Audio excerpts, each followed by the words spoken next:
إن الحمد لله نحمده ونستعينه ونعوذ بالله من شرور أنفسنا وسيئات أعمالنا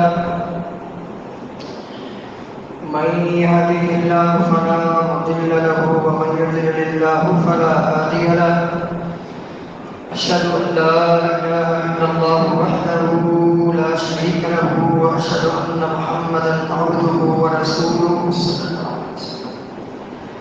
أما بعد فإن خير الحديث كتاب الله وخير الهدي هدي محمد صلى الله عليه وسلم وشر الأمور محدثاتها وكل محدثة بدعة وكل بدعة ضلالة وكل ضلالة في النار. اللهم صل على محمد وعلى آل محمد كما صليت على إبراهيم وعلى آل إبراهيم إنك حميد مجيد. اللهم بارك على محمد وعلى آل محمد كما باركت على إبراهيم وعلى آل إبراهيم إنك حميد مجيد. فأعوذ بالله من الشيطان الرجيم. بسم الله الرحمن الرحيم. يا أيها الناس اتقوا ربكم الذي خلقكم من نفس واحدة وخلق منها زوجها وبث منهما رجالا كثيرا ونساء واتقوا الله الذي تساءلون به والأرحام إن الله كان عليكم رقيبا. يا أيها الذين آمنوا اتقوا الله حق تقاته ولا تموتن إلا وأنتم مسلمون. يا أيها الذين آمنوا اتقوا الله وقولوا قولا سديدا يصلح لكم أعمالكم ويغفر لكم ذنوبكم ومن يطع الله ورسوله فقد فاز فوزا عظيما. قال الله تبارك وتعالى والبدن جعلناها لكم من شعائر الله لكم فيها خير. رب اشرح لي صدري ويسر لي أمري واحلل عقدة من لساني يفقهوا قولي. رب أعوذ بك من همزات الشياطين وأعوذ بك رب أن يحضرون. سبحانك لا علم لنا إلا ما علمتنا إنك أنت العليم الحكيم.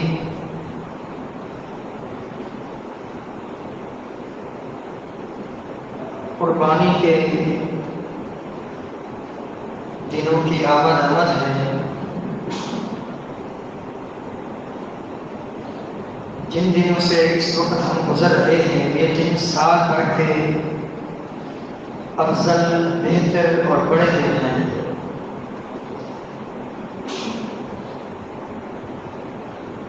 اللہ تعالیٰ نے ان دنوں کی راتوں کی قسم کہی ہے. چنانچہ اللہ تعالیٰ نے فرمایا بسم اللہ الرحمن الرحیم والفجر ولیال عشر. فجر کی قسم اور 10 راتوں کی قسم.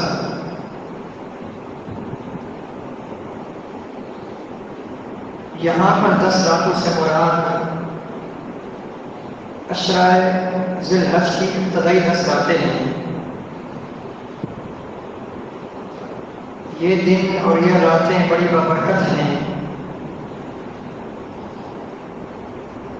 ان دنوں میں کیا جانے والا عمل سال بھر کے دنوں کے مقابلہ میں اللہ تعالیٰ کو سب سے زیادہ پسند ہے. اور سال کے 160 دنوں میں سے یہ 10 دن سب سے بڑے دن ہیں. سب سے افضل دن، سب سے بہتر دن اور سب سے بڑے دن ہیں. ان دنوں سے ہم گزر رہے ہیں. امام الانبیاء علیہ السلام نے فرمایا ما من ایام العمل الصالح احب فيه من هذه الايام یعنی 10 ذی الحج. امام الانبیاء علیہ السلام نے فرمایا سال کے جتنے بھی دن ہیں ان دنوں میں ان 10 دنوں کے عمل جتنے اللہ تعالیٰ کو محبوب ہیں اتنے عمل محبوب کسی اور دن میں نہیں. عرض کیا گیا ولا جہاد فی سبیل اللہ. اے اللہ کے رسول صلی اللہ علیہ وسلم اگر کوئی شخص عام دن میں جہاد فی سبیل اللہ میں جاتا ہے کیا مجاہد فی سبیل اللہ بھی اس شخص کے اجر تک نہیں پہنچ سکتا جو شخص ان دنوں میں نیکیاں کرتا ہے؟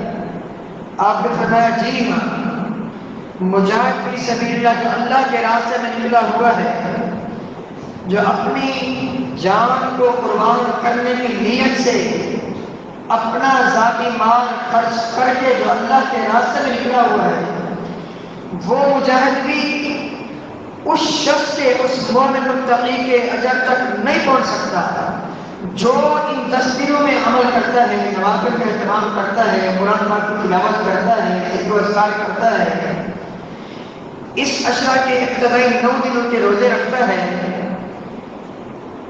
اور کثرت سے تکبیرات کا اہتمام کرتا ہے، اللہ اکبر اللہ اکبر لا الہ الا اللہ اللہ اکبر اللہ اکبر وللہ الحمد، یہ تکبیرات کثرت سے پڑھتا ہے ان دنوں میں جو شخص، تو اس کے اجر تک وہ مجاہد بھی نہیں پہنچ سکتا جو اللہ کے راستے میں نکلا ہوتا ہے۔ ہاں، وہ مجاہد فی سبیل اللہ جو اللہ کے راستے میں نکلا اپنے سواری کے ساتھ، اپنے مال متاع کے ساتھ، خود بھی نکلا اللہ کے راستے میں، جہاد فی سبیل اللہ میں شہید بن گیا، شہید ہو کے اپنی جان کی بازی لگا دی، مال بھی لوٹا دیا، اس کی سواری بھی اللہ کے راستے میں قربان ہو گئی، یہ مجاہد اور غازی اور شہید، اس کے اجر تک کوئی نہیں پہنچ سکتا۔ اس کے علاوہ جو مجاہدین ہیں، جو غازی بن کر واپس آ جاتے ہیں، وہ بھی اس شخص کے اجر تک نہیں پہنچ سکتے جو شخص ان 10 دنوں میں محنت کرتا ہے۔ تو آج اس مقدس مہینے کی 4 تاریخ ہے، 3 دن گزر گئے، باقی جو آگے دن آ رہے ہیں ان دنوں کو بڑا قیمتی جانیے، کثرت سے تکبیرات کا اہتمام کیجیے، اللہ تعالیٰ کا ذکر کیجیے، قرآن پاک کی تلاوت کیجیے۔ امام الانبیاء علیہ السلام کے بارے میں آتا ہے، آپ علیہ السلام اس عشرہ کے ابتدائی کو 9 دن ہوتے ہیں، ان دنوں کے آپ روزے رکھا کرتے تھے۔ تو اگر اللہ تعالیٰ نے توفیق دی ہے، ہمت دی ہے، طاقت ہے، تو اس عشرہ کے جو ابتدائی 9 دن ہیں ان کے روزے رکھیے۔ 3 دن تو گزر چکے، 4تھا دن بھی گزر چکا تقریباً، آگے کے جو دن ہیں ان میں خاص کر جو عرفہ کا دن ہے، بڑا بابرکت، بڑا خیر و برکات سے بھرا ہوا دن ہے۔ اس دن کے حوالے سے نبی کریم صلی اللہ علیہ وسلم نے یہ دعا بتائی ہے۔ امام ترمذی، امام احمد بن حنبل، دوسرے محدثین رحمہ اللہ حدیث روایت فرماتے ہیں، آپ علیہ السلام نے فرمایا، سابقہ انبیاء علیہ السلام نے اور میں نے اس دن، عرفہ کے دن، جو سب سے بہترین دعا تمہیں بتانی ہے اور جو سابقہ انبیاء علیہ السلام کی دعا تھی، میری بھی یہی دعا ہے۔ اس دن یوم عرفہ کے حوالے سے جو دعا ہے، جو بہترین دعا ہے، بہترین ذکر ہے، وہ یہی ہے، لا الہ الا اللہ وحدہ لا شریک لہ لہ الملک وَلَهُ الْحَمْدُ وَهُوَ عَلَىٰ كُلِّ شَيْءٍ قَدِيرٌ۔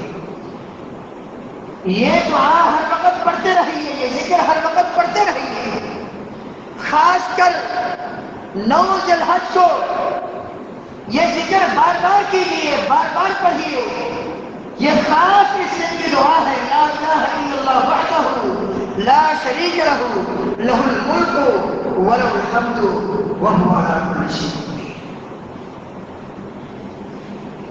اسی دن کے حوالے سے نبی کریم صلی اللہ علیہ وسلم سے مسلم کی حدیث، آپ علیہ السلام نے فرمایا، اس دن جب حجاج کرام دنیا کے مختلف کونوں سے، پوری دنیا سے حجاج کرام ایک ہی لباس میں، ایک ہی جگہ پر موجود ہوتے ہیں، اللہ تعالیٰ سے گڑ گڑا کر دعائیں کر رہے ہوتے ہیں، حوالداری کر رہے ہوتے ہیں، اپنی خطاؤں کی معافی مانگ رہے ہوتے ہیں، بخشش طلب کر رہے ہوتے ہیں، اللہ تعالیٰ سے درجات اعلیٰ کی دعائیں کر رہے ہوتے ہیں،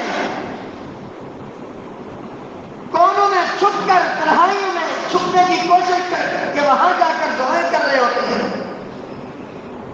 اس دن کے حوالے سے نبی کریم صلی اللہ علیہ وسلم نے فرمایا اللہ تعالیٰ ان حجاج کرام کے متعلق فرشتوں سے پوچھتا ہے کیا ان کی منشا ہے، کیا ان کا ارادہ ہے، کیا یہ چاہتے ہیں؟ ظاہر ہے یہی لوگ یہی چاہتے ہیں اللہ ہمارے یہاں آنا قبول فرما لے، بار بار ہمیں یہاں آنے کی توفیق عطا فرما، ہماری خطائیں معاف فرما دے، ہمیں جنت الفردوس میں جگہ دے۔ سب اس وقت پوری دنیا سے آئے ہوئے یہ اللہ کے مہمان اس دن جب اللہ تعالیٰ کے حضور آج دن کے ساری کے ساتھ دن گراتے ہوئے دعائیں کر رہے ہوتے ہیں، اللہ تعالیٰ فخر کرتا ہے فرشتوں کے سامنے ان پر دیکھو میرے فرشتوں، یہ وہی مثال ہے جن کے بارے میں تم کہا کرتے تھے یفسد الدماء، یہ خون بہائے گا، یفسد فیہا، یہ زمین میں فساد برپا کرے گا۔ آج فرشتوں کی جماعت دیکھ لو، دنیا بھر سے یہ آئے ہوئے ہیں، یہ سارے کے سارے مجھ سے مانگ رہے ہیں، میرے سامنے عظیم کی ساری کیے ہوئے ہیں، جن گرا کر رو رو کر مجھے سے دعائیں کر رہے ہیں، میری عبادت کر رہے ہیں۔ تو امام الانبیاء علیہ السلام نے فرمایا اس دن جتنی گردریں جہنم سے آزاد ہوتی ہے سال بھر کا کوئی ایک دن بھی ایسا نہیں ہے جس دن اتنے زیادہ لوگوں کی گردریں جہنم سے آزاد ہوتی ہوں جتنے گردریں اللہ تعالیٰ کے فضل و کرم سے اس دن عرفہ کے دن گردریں آزاد ہوتی ہیں جہنم سے۔ تو یہ بڑا بابرکت دن ہے ہمارے لیے۔ اس دن کیا ہے؟ ایک یہ دعا ہے جو کثرت سے پڑھنی چاہیے، لا الہ الا اللہ وحدہ لا شریک لہ لہ الملک و لہ الحمد وہو علی کل شیء قدیر۔ دوسرا وہ اس دن کا روزہ ہے۔ امام الانبیاء علیہ السلام کی صحیح مسلم کی حدیث آپ علیہ السلام نے فرمایا ہے صوم یوم عرفہ، صوم یوم عرفہ احتسب علی اللہ ان یکفر السنۃ الماضیہ والباقیہ۔ یوم عرفہ کا روزہ یہاں بطور نوٹ یہ واضح نشین رہے، یوم عرفہ سے مراد 9 ذی الحج ہے۔ ہم پاکستان میں ہوں یا کسی اور ملک میں ہوں، پھر امریکن مسلمان ہو، چائنا کا مسلمان ہو، جاپانی مسلمان ہو، دنیا کے کسی کونے کا مسلمان ہو، سب کے لیے یہاں عرفہ کے دن سے مراد یوم عرفہ سے مراد 9 ذی الحج ہے، نہ کہ وہ دن مراد ہے جس دن حجاج کرام عرفات کے مقام پر ہوتے ہیں۔ کیوں؟ اس لیے کہ اللہ تعالیٰ نے قرآن پاک میں چاند کے جو مقاصد ہیں وہ مقاصد اس طرح بیان فرمایا قل یا مواقیت للناس والحج، چاند جو ہے یہ لوگوں کو وقت بتانے کا ذریعہ ہے۔ چاند ہی کے ذریعے ہم عید مناتے ہیں، چاند ہی کے ذریعے رمضان کے روزے رکھتے ہیں، چاند ہی دیکھ کر عید مناتے ہیں، چاند ہی دیکھ کر ہم روزے رکھتے ہیں، دیگر معاملات چاند ہی کے ذریعے ہوتے ہیں۔ تو فرمایا قل یا مواقیت للناس والحج۔ علامہ عبداللہ ناصر رحمانی حافظہ اللہ تعالیٰ سے یہی سوال ہو کہ شیخ صاحب یوم عرفہ تو ہم سے ایک دن پہلے آتا ہے، یہاں بدھ کے دن 9 ذی الحج ہے جب وہاں منگل کے دن ہے، تو آیا ہم یہاں کے حساب سے روزہ رکھیں یا وہاں کے حساب سے رکھیں؟ شیخ صاحب نے فرمایا ہم نے اپنے حساب سے رکھنا ہے، ہم اپنے دن کے پابند ہیں، یوم عرفہ جس دن بھی ہو ہم نے 9 ذی الحج کو روزہ رکھنا ہے۔ پھر ایک مثال بھی ہو گئی، آج کا تو میڈیا کا دور ہے، پتہ چل جاتا ہے، آپ 30-40 سال پہلے کے دور کی طرف چلے جائیں، کسی کو پتہ ہوتا وہاں کیا تاریخ ہے؟ یہ تو بعد میں پتہ چلا نا جب میڈیا کا دور آیا، جب یہ خبروں کا سسٹم آیا، جب اخباری یہ زمانہ آیا، خبروں کے یہ سلسلہ نہیں ہوا کرتا تھا جب اس وقت وہاں کا کوئی اعتبار ہوتا ہی نہیں تھا۔ ظاہر اس وقت بھی 40-50 سال پہلے بھی لوگ چاند ہی کا اعتبار کر کے اس دن کا روزہ رکھتے ہیں۔ تو ہمیں اپنے لحاظ سے روزہ رکھنا ہے، یعنی 9 ذی الحج کا روزہ رکھنا ہے۔ اسی دن کے حوالے سے نبی کریم صلی اللہ علیہ وسلم نے فرمایا مجھے میرے رب پر یقین ہے کہ جو 9 ذی الحج کا روزہ رکھے گا احتسب علی اللہ ان یکفر السنۃ الماضیہ والباقیہ، اللہ تعالیٰ 2 سال کے صغیرہ گناہ معاف فرمائے گا۔ 2 سال کے، ایک گزشتہ سال دوسرا آنے والا سال، یعنی پیش کی 1 سال کی گناہ معاف ہو جائے گا۔ اس دن کے روزہ رکھنے کی یہ برکت ہے۔ کوشش تو یہی کرنی چاہیے کہ ان ابتدائی 9 دنوں کے روزے رکھیں جیسا کہ نبی کریم صلی اللہ علیہ وسلم کی سنت آپ رکھا کرتے تھے، لیکن اگر استطاعت نہیں ہے، طاقت نہیں ہے، ہمت نہیں ہے تو کم از کم یوم عرفہ یعنی 9 ذی الحجہ کا روزہ ضرور رکھیں تاکہ اس دن کی فضیلت ہمیں بھی حاصل ہو سکے۔ یہاں رک کر یہ بھی کہوں گا کہ افسوس سے کہنا پڑتا ہے اہل الحدیث کی مساجد کے علاوہ دنیا کی جتنی مسجدیں ہیں، برے صغیر کی بات کر رہا ہوں، باہر دوسرے ممالک اللہ ہی بہتر جانتا ہے، برے صغیر کی جتنی بھی غیر حدیثی مساجد ہیں وہاں سحری کے ٹائم سے 10-15 منٹ بعد نظر آتے ہیں۔ آپ چیک کر کے دیکھیں، سحری کا ٹائم گزر چکا ہوتا ہے، 10 سے 15-20 منٹ بعد اذان ہوتی ہے۔ یہ بات ذہن نشین کر لیجیے، روزہ اس وقت بند ہوتا ہے جب اہل حدیث کی مسجد میں اذان ہوگی۔ دوسروں کی مسجدوں کی جو اذان ہوگی ان اذانوں پر 1% بھی اعتبار نہ کیجیے۔ کیوں؟ اس لیے کہ ان کی اذانیں 10 سے 15 منٹ سحری کے ٹائم میں ختم ہونے کے بعد ہوتی ہیں۔ اگر روزہ رکھنا ہے تو جس اذان کا اعتبار کرنا ہے وہ اہل حدیث کی مسجد کے اذان کا اعتبار کرنا ہوگا۔ کیوں؟ وجہ بتاتی ہے، باقی جتنی بھی مسجد ہیں رمضان کے علاوہ رمضان میں اتنی احتیاط کی جاتی ہے اس مساجد میں 1 منٹ سحری کے ٹائم کے ختم ہونے سے پہلے اذان دی جاتی ہے، 60 بجنا شروع ہو جاتا ہے، ابھی سحری کا ٹائم ختم ہوا۔ جیسے عید کا دن آیا اور جیسے شیطان کھل گیا اس وقت اذان کے 10-15 منٹ کا ٹائم آگے ہو گیا۔ یہ کہاں کا دن ہے؟ رمضان میں تو آپ کا وہی ٹائم رہا، 1 منٹ میں احتیاطاً پہلے اذان دینا شروع کر دیں، لیکن جیسے ہی رمضان ختم ہوا سال کے 11 مہینے لوگوں کی سہمیت برباد کر کے رکھ دی۔ نہ کوئی شمال کے 6 روزے رکھ سکے، نہ کوئی ایام 20 کے روزے رکھ سکے 13, 14, 15 ہر مہینے کے، اور نہ کوئی جمعرات کا روزہ رکھ سکے، نہ کوئی پیر کا روزہ رکھ سکے، نہ کوئی ایام، نہ کوئی یوم عرفہ کا روزہ رکھ سکے، نہ کوئی یوم عاشورہ کا روزہ رکھ سکے۔ کیسے رکھیں گے؟ لوگوں کو پتہ ہی نہیں ہے اذان کا ٹائم جو اول ٹائم ہے، جو سحری کے ختم ہونے کا ٹائم ہے، کسی کو پتہ ہی نہیں۔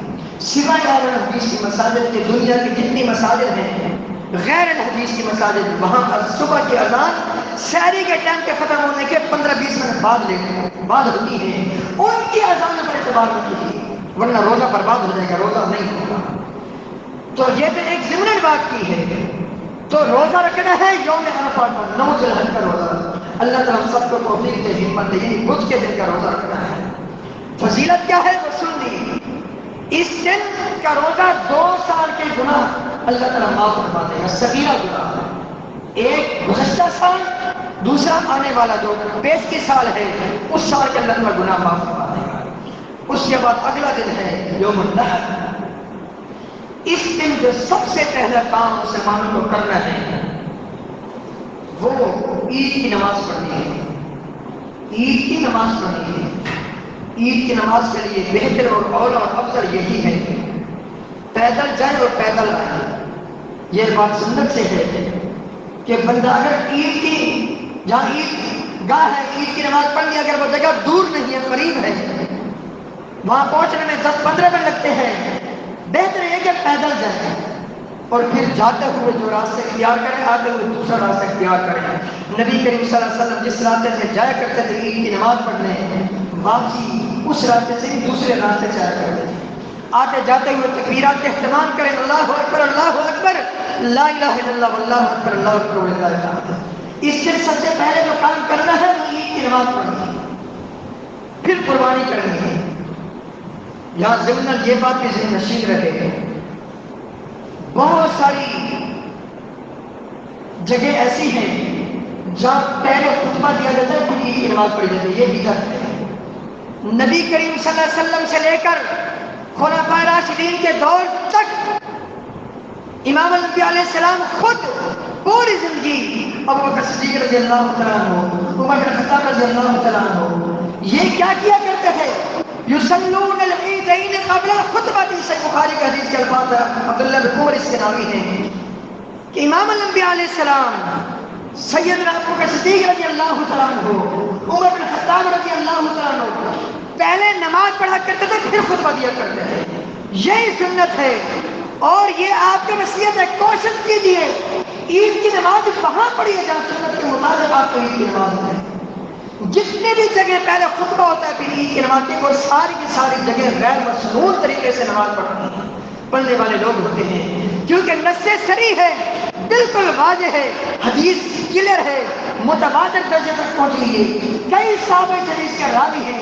امام الانبیاء علیہ السلام نے فرمایا آج کے دن یعنی عید کے دن سب سے پہلے جو ہم نے کام کرنا ہے وہ نماز پڑھنا ہے، نماز پہلے ہے، اس کے بعد پھر خطبہ ہے، پھر قربانی کرنی ہے۔ یہ ترتیب شریعت نے ہمیں بتائی ہے۔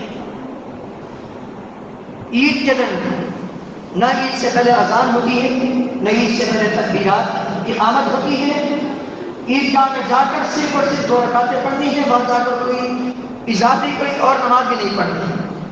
پہلی جو عید کی جو رکعت ہے اس میں اضافی تکبیریں 7 ہیں، تکبیر تحریمہ تو ملا کر ٹوٹل 8 تکبیریں بنتی ہیں۔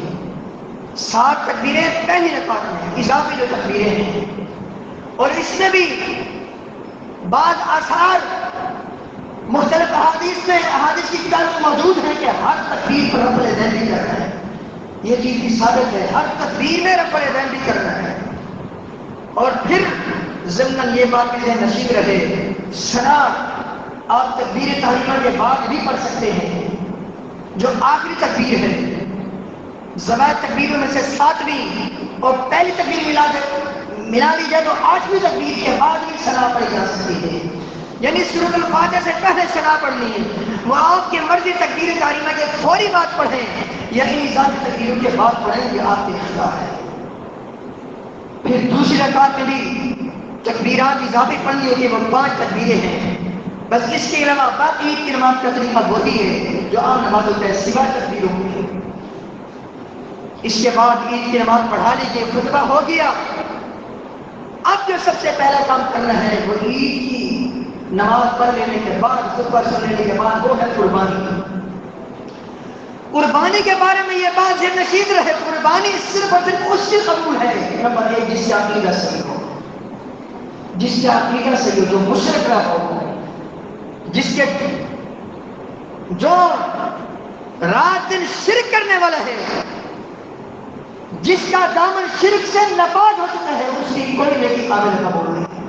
قربانی کرنے والا اپنا عقیدہ پہلے صحیح کرے پھر قربانی کرے، بلکہ عقیدے کی درستی کے بغیر کوئی نیکی بھی قابل قبول نہیں۔ اللہ تعالیٰ کا فرمان وَلَوْ أَشْرَكُوا لَحَبِطَ عَنْهُمْ مَا كَانُوا يَعْمَلُونَ، اگر بالفرض انبیاء علیہ السلام سے بھی شرک سرزد ہو جاتا، ان کی بھی زندگی بھر میں انتظار ہو جاتا۔ دوسری چیز جو قربانی کرنے والے کے اختیار کرنی ہے وہ یہ ہے کہ اپنے دل میں اخلاص پیدا کرے۔ یاد رکھے ریاکاری کی کوئی نیکی قابل قبول نہیں۔ اللہ تعالیٰ کا فرمان لَن يَنَالَ اللَّهَ لُحُومُهَا وَلَا دِمَاؤُهَا وَلَكِن يَنَالُهُ التَّقْوَىٰ مِنكُمْ۔ اللہ تعالیٰ کو تمہاری قربانی کا گوشت نہیں پہنچتا، گوشت تم کھاتے ہو، تمہارے رشتے دار کھاتے ہیں، دوست احباب کھاتے ہیں، لوگ لے جاتے ہیں، غریب مساکین لے جاتے ہیں، خون گلی میں بہہ جاتا ہے، سڑکوں میں بہہ جاتا ہے۔ اللہ تعالیٰ کو نہ گوشت پہنچتا ہے، نہ تمہاری قربانی کا خون پہنچتا ہے، وَلَكِن يَنَالُهُ التَّقْوَىٰ مِنكُمْ، اللہ تعالیٰ کو تمہارے دلوں کا تقویٰ اور اخلاص پہنچتا ہے۔ قربانی کا جانور ضرور خریدیے، مہنگا جانور خریدیے جس کی اللہ نے استطاعت دی ہے، لیکن ذہن نشین کر لیجیے اس نیت سے اگر قربانی کے جانور کو گھماتے پھرتے رہیں گے گلیوں میں، سڑکوں پر، روڈوں پر، کہ تاکہ لوگ دیکھیں میں کتنا بڑا جانور لے کر آیا ہوں، بڑی خوشی سے بتا دیں کہ یہ تو 5 لاکھ کا جانور ہے، یہ تو 10 لاکھ کا جانور ہے، دل میں اگر ریاکاری آ جائے اسی وقت عمل کروا دیجیے۔ اپنے دل کو خالص کیجیے، نیتوں کی حفاظت کیجیے۔ انما الاعمال بالنیات وانما لکل امرئ ما نوى، اعمال کا دار مدار نیتوں کے ساتھ ہے، ہر کسی کو وہی کچھ ملے گا اس کے اعمال سے، قربانی سے، دیگر اعمال سے جس کی اس نے نیت کی ہوگی۔ اگر نیت ریاکاری کی ہے، دکھلاوے کی ہے، تو ایک ٹکے کے برابر اجر نہیں ملے گا، بلکہ یہی قیامت کے دن وبال جان بن جائے گی۔ قیامت کے دن اللہ تعالیٰ نے جہنم کو بھڑکانے کی ابتدا ریاکاروں سے کرنی ہے۔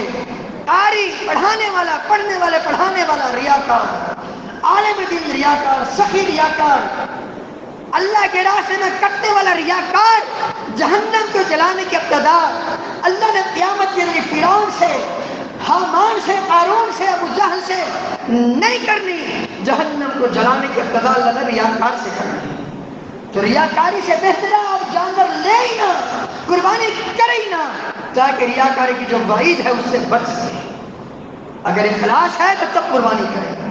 تیسری چیز جو ایک قربانی کرنے والے کی اختیار کرنی ہے وہ یہ ہے کہ قربانی سے پہلے نماز ہے۔ اگر کہ نماز نہیں پڑھتا اس کی قربانی نہیں ہے، اگر کہ نماز نہیں پڑھتا اس کی قربانی نہیں۔ قربانی کا مطلب سمجھا کیا مطلب ہے؟ قربانی کا مطلب یہ اللہ کے راستے میں جانور ذبح کر کے اللہ کا قرب حاصل کرنا، یہ قربانی کا مطلب ہے، یہ قربانی کا فلسفہ ہے۔ تو وہ سارے کے سارے اعمال جن کے ذریعے اللہ تعالیٰ کا قرب حاصل ہوتا ہے ان کی اہمیت اپنی جگہ پر ہے، لیکن یاد رکھیے سب سے زیادہ اللہ تعالیٰ کی نزدیکی کا باعث بننے والے جو اعمال ہیں وہ اعمال ہیں جو فرض ہیں۔ نماز فرض ہے، رمضان کے روزے فرض ہیں، اگر مال نصاب تک پہنچ چکا ہے زکوٰۃ ادا کرنا فرض ہے، اگر نظر مانی ہے پورا کرنا فرض ہے، استطاعت آ چکی ہے حج کرنا فرض ہے، واجب ہے، ضروری ہے۔ ان فرائض کے ذریعے اللہ تعالیٰ کا قرب حاصل ہوتا ہے۔ صحیح بخاری کی حدیث، امام الانبیاء علیہ الصلوۃ والسلام، اللہ تعالیٰ فرماتا ہے، حدیث قدسی ہے، وما تقرب الی عبدی بشیء احب الی مما افترضت علیہ، میرا بندہ فرض سے بڑھ کر کسی چیز کے ذریعے میرا قرب حاصل نہیں کرتا۔ سب سے زیادہ جو میرے بندے کے میری نزدیکی حاصل ہوتی ہے وہ فرائض و واجبات کی پابندی کرنے سے ہے۔ ضمن یہ بات بھی ذہن نشین رہے، جیسے نماز فرض ہے، روزے فرض ہیں، داڑھی رکھنا بھی فرض ہے۔ قربانی کرنے والا داڑھی رکھ کر بھی اس فرض پر عمل کر کے اپنے رب کا قرب حاصل کر سکتے ہیں۔ گناہوں کو چھوڑنا فرض ہے، کلی طور پر گناہوں سے بچنا فرض ہے۔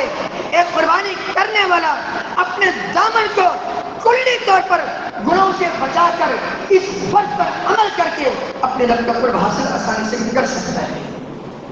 اور یہاں ایک اور بات ذکر نشین ہے، قربانی کے جو دن ہیں وہ 4 ہیں۔ امام الانبیاء علیہ السلام کی حدیث، مسند احمد کی، علامہ ابن کثیر بھی حدیث مختلف آیات مبارکہ کی تفسیر میں لے کر ہیں۔ امام الانبیاء علیہ السلام نے فرمایا جو ایام تشریق ہیں، یعنی 11، 12، 13، 11، 12، 13 یہ دن کھانے پینے کے ہیں، یہ دن کھانے پینے کے ہیں، اور یہ 11، 12، 13 یہ دن ذبح کرنے کے ہیں۔ تو جو قربانی کا جو دن ہے وہ 3 نہیں وہ 4 ہیں۔ ایک تو یوم النحر ہے جو سب سے افضل دن ہے، اگر کہ قربانی کا جانور دوسرے دن ذبح کرنا چاہیے، یعنی 11 تو ٹھیک ہے، 12 تو بھی ٹھیک ہے، 13 کی مغرب سے پہلے تک اپنے جانور کی قربانی ذبح کی جا سکتی ہے، قربانی کی جا سکتی ہے، قربانی کی نیت سے جانور ذبح ہو سکتے ہیں۔ یا ضمن یہ بات بھی ذہن نشین رہے، قربانی کے حوالے سے بہت سارے دوست سوال کرتے ہیں کسی اور کی طرف سے قربانی ہو سکتی ہے؟ یاد رکھیے قربانی کے بارے میں کوئی بھی نص صریح نہیں ہے جس میں جو کسی فوت شدہ کی طرف سے قربانی کی جائے۔ ہاں صدقہ کیا جا سکتا ہے، فوت شدہ کی طرف سے قربانی کرنا کسی حدیث سے ثابت نہیں۔ آپ صدقہ کر دیں، اس کو آپ اپنی طرف سے کہہ سکتے ہیں یہ میری طرف سے صدقہ ہے، غریب کو، مسکین کو، کسی یتیم کو، کسی بیوہ کو آپ صدقہ دے دیں، قربانی کے جانور کے پیسے دے دیں، صدقہ کی نیت کر کے آپ اس کو کہہ دیں میں نے صدقہ دیا، آپ اس کی قربانی کر دیں، یہ تو ٹھیک ہے، لیکن لفظ کسی فوت شدہ کی طرف سے قربانی کرنا کسی حدیث سے ثابت نہیں ہے، لہذا اس سے اجتناب کیا ہے۔ اور ایک اور بات بھی ذہن نشین رہے، قربانی کے حوالے سے جو قربانی کا جانور ہے اس میں 4 قسم کے اگر عیوب ہو اس کی قربانی نہیں ہوگی۔ اگر وہ کانا ہوا، اگر اس کا کان کٹا ہوا، اور اگر وہ لنگڑا ہوا، اور اگر وہ ایسا کمزور کہ اس میں وہ ہڈیوں کا ڈھانچہ ہے، گودا ہی نہیں ہے، ایسے 4 قسم کے قربانی کے جانوروں کی قربانی نہیں ہوگی، قربانی کا جانور نیا لینا پڑے گا۔ ہاں ایک بات یہ نشین رہے، فرض کرے کسی نے قربانی کا جانور لیا، اب اس نے قربانی ہی کی نیت سے لیا 2 سال پہلے یا 1 سال 1.5 سال پہلے، اب قدرت کا فیصلہ یہ ہوا یا جانور فوت ہو گیا، جانور فوت ہو گیا، یا پھر وہ ابھی 2 دانتا نہیں ہوا، مسنہ نہیں ہوا، اس کا کیا کرنا ہے؟ اب اس پر فرض اور واجب نہیں کہ دوبارہ قربانی کرے، اب وہ یہی کہے قدر اللہ وما شاء فعل، وہ جانور جزا ہے، کھیرا ہے، اس کی قربانی تو نہیں ہوگی. جانور مر چکا، اس کی قربانی بندہ نہیں کر سکا، اب ضروری نہیں ہے اس پر کہ وہ دوبارہ قربانی کا جانور لے اور ذبح کرے. ہاں اگر استطاعت ہے تو الگ بات ہے، اگر استطاعت نہیں ہے تو اس پر قربانی واجب اور ضروری نہیں ہے. قربانی کے حوالے سے آخری بات، جن جن دوستوں نے قربانی کی نیت سے جانور لے لیے ہیں یا لینے ہیں، ان کے لیے شریعت کا یہ آرڈر ہے، یکم ذی الحج سے لے کر یعنی ذی الحج کی پہلی رات سے لے کر 10 ذی الحج تک اپنی قربانی کے جانور کو ذبح کرنے تک وہ نہ تو اپنے ناخن کاٹ سکتا ہے اور نہ اپنے سر کے بال کاٹ سکتا ہے. اب یہاں یہ سوال پیدا ہوتا ہے، جو گھر کا سربراہ ہے یہ پابندی اس کے لیے ہے یا پوری فیملی کے لیے ہے؟ یہ پابندی پوری فیملی کے لیے ہے. فیملی کے جتنے بھی افراد ہیں، وہ 5 ہیں، وہ 6 ہیں، وہ 10 ہیں، جتنے بھی ہیں، جن جن کی طرف سے یہ گھر کا سربراہ قربانی کر رہا ہے، سب پر یہ پابندی لاگو ہوگی. سب اپنے ناخنوں کو ترشوائیں گے قربانی کے جانور پر چھری پھیرنے کے بعد، سب اپنے بال کٹوائیں گے جس نے کٹوانے ہیں قربانی کے جانور پر چھری پھیرنے کے بعد. عید کی نماز کے بعد نہیں، یہ بھی ذہن نشین رہے، عید کی نماز کے بعد نہیں بلکہ قربانی کے جانور کو ذبح کرنے کے بعد. یہاں ضمن ایک مسئلہ ذہن میں رہے، وہ ہمارے دوست و احباب جو بیچارے جن کے پاس استطاعت نہیں ہے، طاقت نہیں ہے، قربانی نہیں کر سکے، ان کے بارے میں بھی امام الانبیاء علیہ السلام نے بڑی ان کو بشارت دی ہے. اگر ان لوگوں نے ذی الحج کی پہلی رات سے لے کر 10 ذی الحج تک عید کی نماز کے بعد تک اپنے ناخنوں کو روک کے رکھا، اپنے بالوں کو روک کے رکھا، اور عید کی نماز کے بعد اپنے سر کے بال بھی کاٹے، اپنے بال بھی کاٹے، ناخن بھی تراشے عید کی نماز کے بعد، تو انشاءاللہ ان اللہ کے بندوں کو پوری قربانی کا اجر ملے گا. ان اللہ کے بندوں کو قربانی کا اجر ملے گا. شرط کیا ہے؟ یکم ذی الحج سے لے کر 10 ذی الحج تک عید کی نماز کے بعد تک اپنے بال کی ناخن روک کے رکھیں. عید کی نماز پڑھ لینے کے بعد جب ناخن کاٹیں تو اس وقت ان کو یہ اجر ملے گا. آخری بات اس کے حوالے سے یہ بات ذہن نشین رہے، یہ قربانی کے جانور ہمیں اللہ نے دیے ہیں، یہ نعمتیں ہمیں اللہ نے دی ہیں. ذہن یہ بات ذہن نشین رہے، جس اللہ نے یہ ہمیں نعمتیں دی ہیں اور جس نعمت کے بارے میں فرمایا ذل اللہ لہم فمنا رکوبہم فمنا یاکلون، اے میرے بندو یہ جانور میں نے تمہارے تابع کر دی ہیں، کچھ کا تم دودھ پیتے ہو، بھینس کا دودھ پیتے ہو، گائے کا دودھ پیتے ہو، کچھ کو تم اللہ کے راستے میں قربان کرتے ہو، کچھ کو تم بیچتے ہو، تجارت کرتے ہو. ہم نے جانوروں کو تمہارے پابند کر دیے ہیں، تمہارے پابند کیا ہے تاکہ تم ہمارا شکر ادا کرو. شکر کیا ہے؟ ان جانوروں کی نسبت، تمام نعمتوں کی نسبت اللہ کی طرف سے کریں، اللہ تعالیٰ کی طرف کریں اور اللہ تعالیٰ کی طرف سے سمجھیں اور الحمدللہ پڑھیں. خاص کر اپنے دامن کو کلی طور پر شرک سے بچیں. نبی کریم صلی اللہ علیہ وسلم نے فرمایا لعن اللہ من ذبح لغیر اللہ، جو کسی جانور کو اللہ کے علاوہ کسی اور کے راستے پر، دربار پر، مزار پر، قبر پر جا کے ذبح کرتا ہے، کسی تھان پر جا کے چڑھاوا چڑھتا ہے، اس پر اللہ کی لعنت ہے، اللہ کی دھتکار ہے. اس کے راوی سیدنا علی رضی اللہ تعالیٰ عنہ ہے. تو ضمن ہمیں توحید کو بھی سمجھنا ہوگا، کیونکہ موحد کے علاوہ کسی کی بننے کی قابل قبول نہیں. حج سے بھی یہی سبق ملتا ہے، قربانی سے بھی یہی سبق ملتا ہے. قربانی میں جو پڑھے جانے والی دعا ہے وہ یاد کر لینی چاہیے.